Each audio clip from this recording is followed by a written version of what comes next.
চলতি বছরের ১১ নভেম্বর থেকে পাকিস্তান থেকে বাংলাদেশে সরাসরি জাহাজ চলাচল শুরু হয়েছে। ওই দিন প্রথমবার পানামা পতাকাবাহী জাহাজ ইউয়ান জিয়াং ফাঝং চট্টগ্রাম বন্দরে পণ্য নিয়ে পৌঁছায়। এর আগে পাকিস্তান থেকে পণ্য আসত বিভিন্ন বন্দর ঘুরে, এবার সরাসরি আসছে পণ্যবাহী জাহাজ। ফলে পাকিস্তান থেকে সরাসরি জাহাজ আসা নিয়ে শুরু হয় নানা জল্পনা কল্পনা।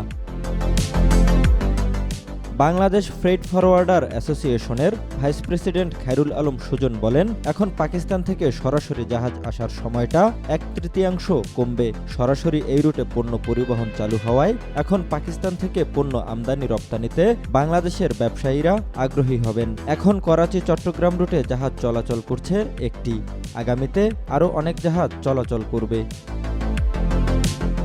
চলতি বছরের 22 নভেম্বর পর্যন্ত পাকিস্তান থেকে পণ্য আমদানি হয়েছে গত বছরের একই সময়ের তুলনায় 21.40% বেশি।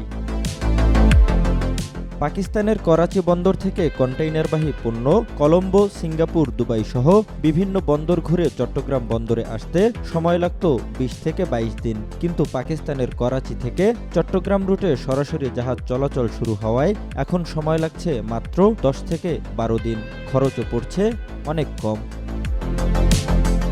শুধুমাত্র আমদানি নয়, পাকিস্তান থেকে বাংলাদেশের রপ্তানি ক্ষেত্রেও নতুন সম্ভাবনা সৃষ্টি হতে পারে। সরাসরি শিপিং লাইন চালু হওয়ার ফলে রপ্তানি খাতেও সুবিধা পাওয়া যাবে। বিশেষ করে টেক্সটাইল, খাদ্যশস্য, সিরামিক ও চামড়া পণ্য রপ্তানি খাতে নতুন বাজারের দিকে প্রবাহিত হতে পারে। এই সেবা চালু হওয়ার ফলে রপ্তানির খরচ কমবে এবং দ্রুত পণ্য পরিবহনে সুবিধা হবে, যা ব্যবসায়ীদের জন্য ইতিবাচক একটি দিক।